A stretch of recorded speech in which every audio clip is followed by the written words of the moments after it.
Tu n'as jamais rien réussi, Hélène. Pourquoi ne renonces-tu pas une bonne fois pour toutes? Les mots de ma propre fille me transpercèrent comme de lames de glace, résonnant dans le salon où je venais de présenter, les mains tremblantes et les yeux brillants d'espoir, mon premier tableau vendu après 10 ans de tentatives pour être reconnu comme artiste.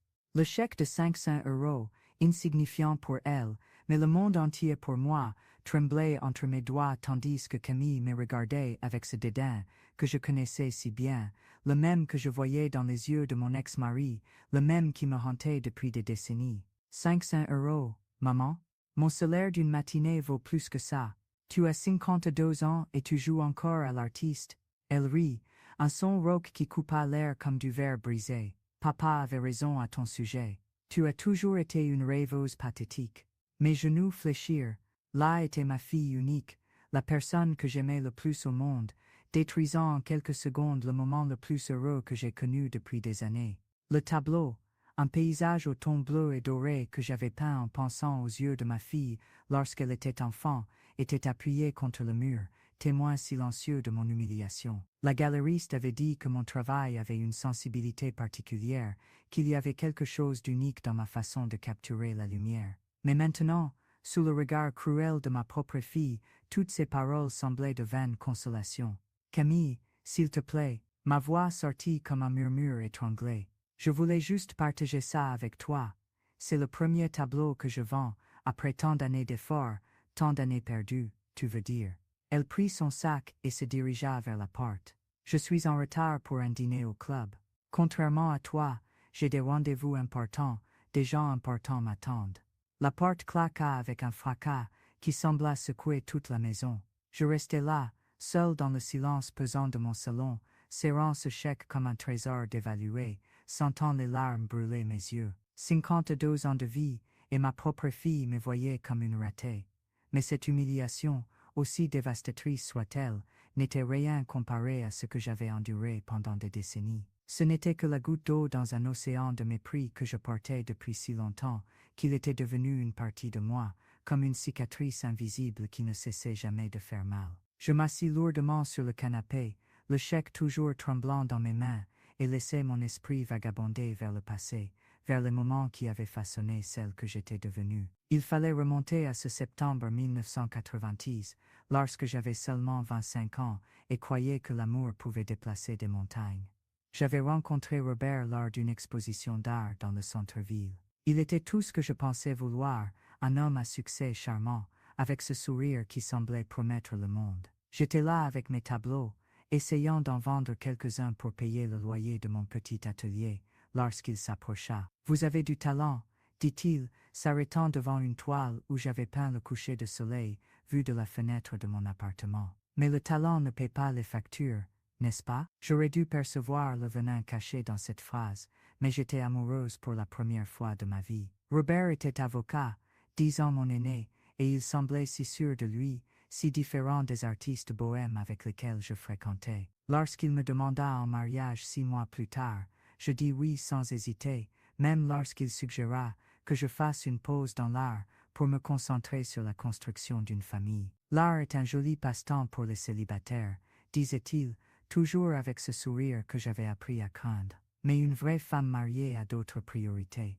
Je fermai mon atelier 3 mois après le mariage. Robert dit que l'argent était mieux investi dans un appartement plus grand, plus adapté à notre nouvelle vie. Je rangeai mes toiles dans le débarras, me promettant de reprendre la peinture dès que nous serions installés. Mais le temps passa, et Robert avait toujours une raison pour que je ne reprenne pas mon art. D'abord la grossesse. Une femme enceinte ne doit pas respirer de la peinture, disait-il. Puis le bébé. Camille a besoin d'une mère présente, pas d'une artiste égoïste. Et ainsi, année après année, mes pinceaux ont pris la poussière tandis que je me transformais en l'épouse parfaite que Robert voulait, silencieuse, soumise, invisible. Il prit 3 toiles que je venais de terminer, 3 paysages que je considérais comme mes meilleures œuvres, et les déchira devant mes yeux. Le bruit du tissu qui se déchirait ressemblait à mon cœur qui se brisait. Camille, qui rentrait de l'école, assista à la scène depuis le seuil de la porte, les yeux exorbités. Plus tard, elle me dit « Pourquoi laisses-tu papa se mettre en colère, maman? Pourquoi ne peux-tu pas être normale comme les autres mères ?» C'est à ce moment-là que quelque chose en moi est mort. Ou du moins, c'est ce que j'ai pensé à l'époque. Les années suivantes s'éternisèrent dans une routine d'humiliation déguisée en vie de famille. Robert m'isola de mes rares amis artistes, prétendant qu'ils étaient une mauvaise influence. Il contrôlait chaque centime que je dépensais, me rappelant sans cesse que l'argent était le sien, gagné grâce à son vrai travail. Camille grandit en absorbant ses leçons, apprenant à me voir avec les yeux de son père, comme une femme faible, rêveuse sans valeur réelle. Lorsque j'essayais de discuter avec ma fille d'art, de beauté, des petits miracles que je voyais dans le monde qui m'entourait, elle me regardait avec un ennui à peine dissimulé. « Maman, tu dis toujours des choses étranges, me disait-elle, déjà à 10 ans. Pourquoi ne peux-tu pas être pragmatique comme papa ?»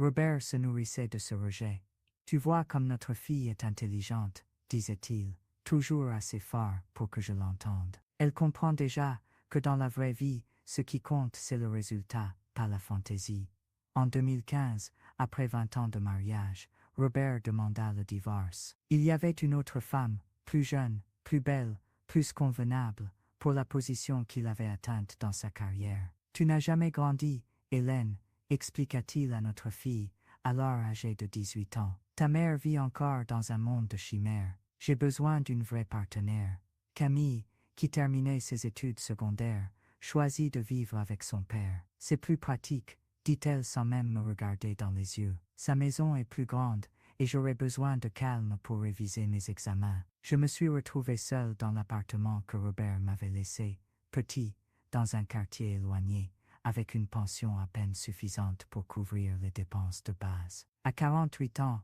j'étais seul au monde, sans profession, sans argent, sans la fille que j'aimais plus que ma propre vie. C'est dans ce moment de désespoir absolu que quelque chose d'extraordinaire s'est produit. En fouillant les placards de mon nouvel appartement, j'ai trouvé une boîte que j'avais complètement oubliée. À l'intérieur se trouvaient mes vieux pinceaux, des tubes de peinture séchés et une seule toile que j'avais réussi à sauver de la fureur de Robert des années auparavant. C'était un autoportrait que j'avais peint à 23 ans, avant de le connaître. La femme sur la toile avait des yeux brillants, un sourire confiant, une étincelle de vie que j'avais perdue depuis si longtemps que je ne me souvenais plus de ce que c'était que de la ressentir. Ce soir-là, j'ai pleuré comme je ne l'avais pas fait depuis des années. J'ai pleuré pour la jeune artiste que j'avais été, pour la femme qui avait permis qu'on la réduise au silence, pour les 20 années de ma vie que j'avais gaspillées à essayer d'être quelqu'un que je n'ai jamais été. Mais au lever du soleil, quelque chose avait changé en moi. C'était peut-être de la colère, peut-être du désespoir, mais j'ai senti une force que je ne connaissais plus depuis des décennies. J'ai pris le peu d'argent que j'avais et j'ai acheté de nouvelles peintures. J'ai transformé le salon de l'appartement en atelier improvisé et j'ai commencé à peindre comme une possédée, comme si j'essayais de rattraper 20 années perdues en quelques semaines. Au début, mes mains tremblaient, j'avais oublié comment tenir un pinceau, comment mélanger les couleurs, comment donner vie à une toile blanche. Mais quelque chose de plus profond que la technique me guidait. C'était comme si chaque coup de pinceau était un cri silencieux, une façon de dire au monde que j'existais encore, que j'avais encore des choses importantes à exprimer. Camille venait me rendre visite de temps en temps, toujours avec cet air de quelqu'un qui s'acquitte d'une obligation ennuyeuse. Elle était à la faculté de gestion, le choix de son père, bien sûr, et parlait déjà comme lui, pensait comme lui. Lorsqu'elle voyait mes tableaux éparpillés dans le salon, elle levait les yeux au ciel. « Maman, tu ne trouves pas que tu es trop vieille pour ces choses-là ?» Mais j'ai continué à peindre. Pendant 4 ans, j'ai peint obsessionnellement. Des paysages, des portraits, des abstractions qui exprimaient des sentiments que je ne savais même pas que je portais encore en moi. J'ai vendu quelques tableaux dans des marchés d'art locaux, gagnant quelques euros à peine suffisants pour payer les matériaux, mais chaque vente était une petite victoire, une preuve que mon travail avait de la valeur. Robert, lorsqu'il a appris par les commentaires de Camille sur ma nouvelle phase artistique, Harry, pauvre de ta mère, j'ai su qu'il lui avait dit, il n'arrive pas à accepter que la vie réelle a commencé. Il joue encore à l'artiste à son âge. Et cette idée, que je jouais, que mon art n'était qu'un passe-temps ridicule d'une femme incapable d'accepter la réalité. C'est ce que Camille a gardé avec elle en cet après-midi terrible, lorsque j'ai voulu partager avec elle ma première vente importante. Si vous souhaitez vous abonner à la chaîne pour recevoir d'autres histoires comme celle-ci, de femmes qui ont trouvé leur force dans les moments les plus difficiles, c'est le moment. Mais pour l'instant, laissez-moi continuer, car ce qui s'est passé ensuite a tout changé. Assis sur ce canapé, le chèque toujours entre les mains, et l'écho des paroles cruelles de Camille résonnant dans mon esprit, j'ai senti quelque chose de différent cette fois. Ce n'était pas la résignation habituelle, cette acceptation passive des humiliations que j'avais apprises à avaler pendant des décennies. C'était de la colère pure, nette, puissante. Je me suis levé lentement, j'ai rangé le chèque dans mon portefeuille, et j'ai regardé le tableau que j'avais peint en pensant à ma fille. Il était beau, il était bon, il était mien. Et personne, pas même elle, n'avait le droit de dénigrer ce que j'avais créé avec tant d'amour et d'effort. C'est alors que je me suis souvenu de quelque chose que j'avais découvert quelques semaines auparavant, en rangeant de vieux papiers. Parmi les documents du divorce, j'ai trouvé un dossier que Robert avait oublié d'emporter. À l'intérieur se trouvaient des contrats, des correspondances, et à ma grande surprise, plusieurs références à mon âme. Pendant notre mariage, Robert avait utilisé 3 de mes tableaux, ceux que je croyais qu'il avait jetés, pour décorer son cabinet d'avocat. Plus que ça, il avait dit à ses clients que les œuvres étaient celles d'une artiste locale talentueuse, et avait même reçu des compliments sur son bon goût en matière d'art. Le plus choquant était une lettre d'un client important, datée de 2010, où l'homme disait qu'il était intéressé par l'achat des 3 toiles, et demandait si Robert connaissait d'autres œuvres de la même artiste. Robert ne m'a jamais parlé de cette lettre. Il ne m'a jamais dit que mon art décorait son bureau, que les gens l'admiraient, que quelqu'un avait voulu l'acheter. Il avait caché ça pendant des années, utilisant mon travail à son avantage social tout en me convainquant que je n'avais aucun talent. Pire encore, Camille le savait. Je l'avais vue, lors d'une de mes visites au cabinet de son père avec elle, ma fille adolescente arrêtée devant l'un de mes tableaux. Quand je lui ai demandé si elle le trouvait beau, elle a haussé les épaules et a dit « C'est correct, je crois ». Elle savait que c'était le mien, elle savait que son père le gardait là, mais elle ne m'a jamais rien dit. Cette découverte était restée en moi comme une graine, et en ce moment d'humiliation totale, elle a finalement germé. Ce n'était pas seulement de la colère que je ressentais, c'était de la clarté. Clarté sur qui étaient les personnes autour de moi, sur comment j'avais été manipulé et rabaissé, sur comment j'avais permis qu'on me fasse ça. J'ai pris mon téléphone et j'ai appelé Camille. Elle a décroché au 3e coup de sonnette, la voix impatiente. « Quoi encore, maman? Je dois te parler, en personne. C'est important.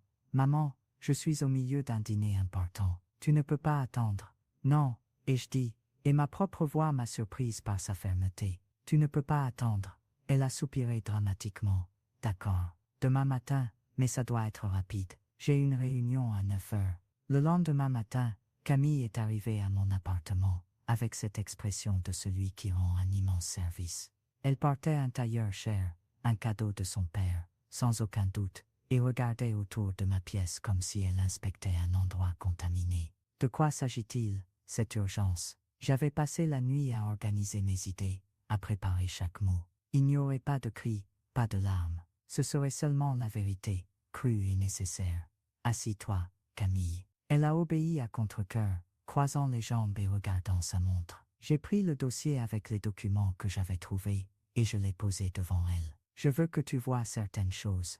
Je lui ai montré les lettres, les contrats, les références à mes tableaux dans le bureau de son père. J'ai vu son expression changer graduellement de l'ennui au malaise, du malaise à quelque chose qui pourrait être de la honte. Ton père a utilisé mon art pour décorer son bureau pendant des années, et je dis calmement. Il a reçu des compliments pour ça, il a utilisé mon travail pour impressionner des clients importants. Mais il m'a dit que je n'avais aucun talent, qu'il était ridicule que j'insiste pour peindre. Camille s'est agitée inconfortablement sur sa chaise, mais n'a rien dit. Tu le savais, n'est-ce pas? Et je continuai. Tu as vu mes tableaux là-bas, tu savais que c'étaient les miens, mais tu ne m'as jamais rien dit. Tu as préféré que je continue à croire que j'étais une ratée. Maman, elle a commencé, mais j'ai levé la main. Je n'ai pas fini. Ma voix restait ferme, mais j'ai senti un tremblement dans les mains. Hier, tu as dit que je n'avais jamais été bonne à rien, que je suis une rêveuse pathétique. Je t'ai élevée seule pendant que ton père travaillait tard tous les jours. C'est moi qui ai pris soin de toi quand tu étais malade. C'est moi qui t'ai aidé avec tes devoirs. C'est moi qui suis resté éveillé des nuits entières quand tu faisais des cauchemars. Je me suis levé, et j'ai marché jusqu'à la fenêtre, dos à elle. J'ai abandonné mon art, mon identité, mes rêves pour être la mère et l'épouse que vous vouliez que je sois. Et pendant 20 ans, vous m'avez fait croire que ça ne valait rien, que je ne valais rien. Quand je me suis retourné, j'ai vu des larmes dans les yeux de Camille. Pour la première fois depuis des années, elle semblait vraiment me voir, et non pas seulement me regarder comme si j'étais un meuble encombrant. Mais maintenant, je connais la vérité, et je continue. Je sais que mon art a toujours eu de la valeur. Je sais que les gens l'admirent, qu'ils voulaient l'acheter. Je sais que ton père m'a menti pendant des décennies, et que tu as été complice de ce mensonge. Maman, je ne savais pas, a-t-elle murmuré. Tu ne savais pas, quoi, que j'avais des sentiments, que tes paroles me blessaient, que j'étais une vraie personne, et pas seulement un accessoire encombrant dans la vie parfaite que tu as construite avec ton père. Camille a baissé la tête, les larmes coulant sur son sein. C'était la première fois que je la voyais pleurer depuis son enfance. Tu veux savoir quelle est la vérité? Et je demandai, m'asseyant devant elle à nouveau. La vérité, c'est que j'ai passé 52 ans de ma vie à essayer d'être aimé par vous. 52 ans à me rabaisser, à me faire taire, à accepter des miettes d'affection. Mais hier, quand tu as prononcé ces mots terribles, quelque chose en moi s'est réveillé. J'ai pris un autre document dans le dossier, une lettre que j'avais écrite la nuit précédente, mais que je n'avais pas envoyée. Ceci est une lettre pour une galerie à Paris. Ils ont vu mon travail en ligne et veulent organiser une exposition personnelle. 15 tableaux, le mois prochain. J'ai vu ses yeux s'écarquiller. Ce n'est plus un hobby, Camille. Ce n'est plus le jeu d'une femme frustrée. Et c'est ma carrière, ma vie, ma réalité. Elle m'a regardé comme si elle voyait une étrangère. Maman, je ne savais pas que tu... Je ne m'y suis jamais intéressé, l'interrompis-je. Pendant 4 ans, j'ai peint presque tous les jours. J'ai participé à des expositions collectives, vendu des dizaines de tableaux, reçu des critiques positives de journaux locaux. Mais vous étiez tellement occupé à me mépriser que vous n'avez jamais pris le temps de voir qui j'étais vraiment devenu. Je me relevai et m'approchai de mon chevalet, où se trouvait mon œuvre la plus récente. Un autoportrait où je m'étais peinte les cheveux gris lâchés, le regard ferme, un léger sourire aux lèvres. C'était une femme que je ne reconnaissais pas quelques années auparavant, forte, sûre d'elle, en paix avec elle-même. Voilà qui je suis maintenant, dis-je, toujours dos à elle. Pas la femme brisée que votre père a laissée, pas la mère désespérée de votre approbation. Je suis une artiste, je suis une femme qui a découvert sa propre force à 50 ans et a décidé de ne plus la cacher. Lorsque je me retournai, Camille sanglotait doucement. « Maman, excuse-moi, dit-elle en larmes. Je ne savais pas, j'ai grandi en entendant papa dire que vous étiez faible, que vous ne pouviez pas accepter la réalité. Je pensais vous protéger de nouvelles déceptions en ne prenant pas votre art au sérieux. Protéger, répétai-je, et pour la première fois, je sentis une vraie colère dans ma voix. Vous m'avez protégé en m'humiliant, vous m'avez protégé en répétant les mensonges de votre père. Vous m'avez protégé en me faisant sentir que je ne valais rien. Elle pleura plus fort, et un instant, mon cœur de mère voulut la consoler, la serrer dans ses bras, lui dire que tout allait bien, mais tout n'allait pas bien. 27 ans de sa vie, et elle ne m'avait jamais vu comme une personne entière, avec ses propres rêves et talents. Je veux que vous compreniez une chose, dis-je, me rasseyant face à elle. Je n'ai plus besoin de votre approbation, je n'ai plus besoin que vous croyiez en moi. Je crois en moi-même, et cela suffit. Camille leva la tête, les yeux rouges. Vous allez me couper de votre vie. La question me prit de surprise. Pendant des années, c'est ce que j'ai le plus craint, que ma fille m'abandonne complètement. Mais maintenant, en la regardant, je ne ressentais qu'une tristesse calme. Je ne vais pas vous couper de ma vie, répondis-je. Mais je n'accepterai plus non plus d'être traité comme un encombre. Si vous voulez avoir une relation avec moi, ce sera à mes conditions, avec respect, avec reconnaissance de ce que je suis et de ce que j'accomplis. Elle acquiesça rapidement, toujours en pleurant. Je veux essayer. Alors vous commencerez par venir à mon exposition le mois prochain, dis-je, prenant l'invitation que j'avais reçue par email. Pas comme une faveur pour moi, mais parce que vous voulez vraiment connaître mon art, comprendre qui je suis devenu. Camille prit l'invitation des mains tremblantes. Je serai là, promit-elle, quand elle sortit, une demi-heure plus tard. Je me sentis simultanément épuisé et énergisé. C'était comme si j'avais couru un marathon émotionnel, mais atteint victorieuse la ligne d'arrivée. Dans les semaines qui suivirent, quelque chose d'extraordinaire se produisit. Camille commença à m'appeler régulièrement, non pas pour des conversations superficielles sur la météo, mais pour des questions sincères sur mon art, ma vie, mes projets. Je découvris qu'elle avait fait des recherches sur moi en ligne et avait été choquée de trouver plusieurs articles sur mon travail sur des sites d'art régional. Pourquoi ne m'as-tu jamais montré ces articles? Demanda-t-elle lors d'un appel. Parce que tu n'as jamais montré d'intérêt, répondis-je honnêtement. Et j'ai appris que je ne peux pas forcer les gens à me voir. Ils doivent le vouloir. L'exposition fut un succès plus grand que je n'aurais jamais pu l'imaginer. Des dizaines de personnes assistèrent au vernissage, achetèrent mes tableaux, me posèrent des questions intelligentes sur ma technique et mon inspiration. Je me suis senti, pour la première fois depuis des décennies, vraiment vu et apprécié. Camille arriva 1 heure après le début, élégamment vêtue, mais sans son arrogance habituelle. Elle parcourut lentement la galerie, s'arrêtant devant chaque tableau, regardant vraiment, voyant vraiment. Lorsqu'elle arriva à l'autoportrait que j'avais peint, cette femme aux yeux fermés au sourire serein, elle resta immobile pendant de longues minutes. « C'est vous » demanda-t-elle, lorsque je m'approchai. « C'est moi » confirmai-je. « Vous êtes belle, forte. » Elle me regarda avec une expression que je n'avais pas vue depuis des années. « Vous rayonnerez. » C'est à ce moment-là que quelque chose s'est guéri entre nous. Pas complètement, les blessures de décennies ne se cicatrisent pas en une nuit. Mais quelque chose d'essentiel s'est restauré,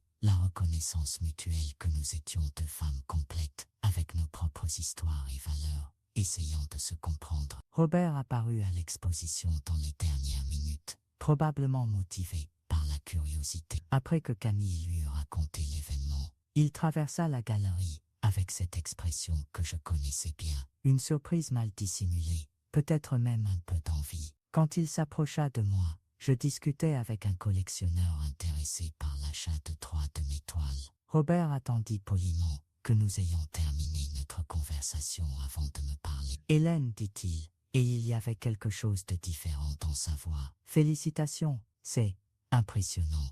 Merci, répondis-je simplement. » Il resta là quelques secondes, visiblement mal à l'aise. « J'ai toujours su que vous aviez du talent, » dit-il finalement. J'aurais pu exploser, j'aurais pu crier et énumérer toutes les fois où il m'avait dit le contraire, toutes les humiliations qu'il m'avait fait subir. Mais je l'ai regardé, cet homme qui pendant 20 ans avait contrôlé ma vie et mon image de moi-même, et je n'ai ressenti qu'une indifférence totale. Je sais que vous le saviez, dis-je calmement. Vous avez utilisé mes tableaux dans votre bureau pendant des années. Il rougit, mais ne nia pas. Je pensais vous protéger des déceptions du marché de l'art. C'est un milieu très difficile, Robert, l'interrompis-je.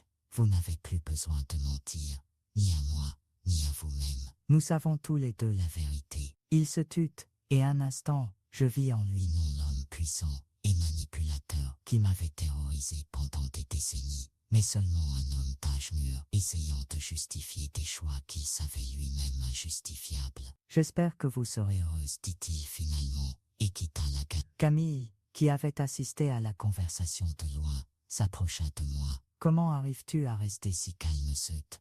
Demanda-t-il. Parce que la colère n'a de pouvoir sur nous que tant que nous avons besoin de l'approbation de ceux qui nous ont blessés, répondis-je. Quand on s'approuve enfin l'opinion des autres, même de ceux qui ont un jour été importants, devient sans importance. 6 mois après l'exposition, je suis ici, dans ma nouvelle maison, un petit chalet lumineux que j'ai acheté avec l'argent de la vente de mes tableaux. J'ai un vrai atelier maintenant, avec de grandes fenêtres, laissant entrer la lumière naturelle, des étagères pleines de peintures et de pinceaux, des dizaines de toiles attendant de prendre vie.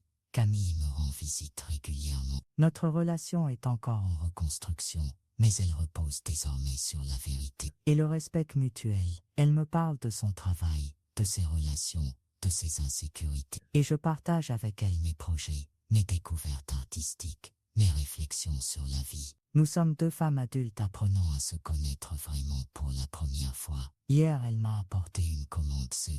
Une entreprise veut que je peigne une fresque pour ses bureaux. Le paiement est supérieur à ce que je gagnais en 6 mois lorsque j'étais mariée à Robert. Je suis fière de toi, maman, a-t-elle dit en me remettant le contrat, et je te prie pardon d'avoir mis autant de temps à voir qui tu es vraiment. Ce matin, alors que je préparais ma palette de couleurs pour commencer un nouveau Je me suis regardé dans le miroir de mon atelier. J'ai vu une femme de 50 ans aux cheveux grisonnants, des rides autour des yeux, des mains tachées de peinture. Mais j'ai aussi vu quelque chose que je n'avais pas vu depuis des décennies, c'est la dignité, un but, une paix intérieure. La femme dans le miroir n'est plus la jeune artiste de 20 ans que Robert a rencontrée à cette exposition. Elle porte des cicatrices, des pertes, des déceptions, mais elle porte aussi la sagesse, la force et une certitude inébranlable de sa propre valeur. J'ai appris qu'il n'est jamais trop tard pour se redécouvrir, que l'approbation qui compte vraiment est la nôtre, que nous pouvons être humiliés, rabaissés, que nous pouvons être humiliés, rabaissés, réduits au silence pendant des années, mais tant qu'il y a de la vie, il y a une possibilité de renaissance.